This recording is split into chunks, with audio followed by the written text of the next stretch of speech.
മുണ്ടക്കൈ സ്വദേശിയാണ് നിയാസ്. ഉരുൾപൊട്ടലിൽ സർവ്വതും തകർന്നു. 900 കണ്ടിയിൽ സർവീസ് നടത്തി ഉപജീവന മാർഗം കണ്ടെത്തിയിരുന്ന ജീപ്പും ഉരുളെടുത്തു. നിസ്സഹായതയിൽ കഴിഞ്ഞിരുന്ന നിയാസിന് ഇന്ന് യൂത്ത് കോൺഗ്രസ് തുണയായി. അന്ന് നഷ്ടപ്പെട്ട അതുപോലൊരു ജീപ്പ് യൂത്ത് കോൺഗ്രസ് ഇന്ന് കൈമാറി.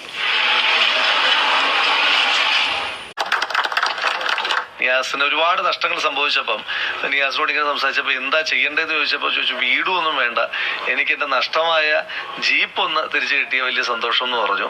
അപ്പോൾ അതിനുശേഷം ഞാനും നിയാസും ഇങ്ങനെ ഒരുപാട് ഇതിനു വേണ്ടിയിട്ട് പല പല വണ്ടികൾ ഇങ്ങനെ ഒരുപാട് ആളുകൾ ഇങ്ങനെ അതിന്റെ സജഷൻസ് തരും. അപ്പോൾ അതെല്ലാം വളരെ പ്രയാസപ്പെട്ടിട്ടാണ് അവസാനം വണ്ടി കിട്ടിയത്. വളരെ സന്തോഷം.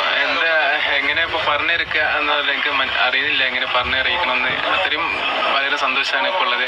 എന്ത് ചെയ്യാന്ന് അറിയാതെ നിൽക്കുന്ന സമയത്താണ് ഒരു സാറും അതുപോലെ എന്നെ സഹായിക്കാൻ വേണ്ടിയിട്ട് ഇറങ്ങി വന്നത്.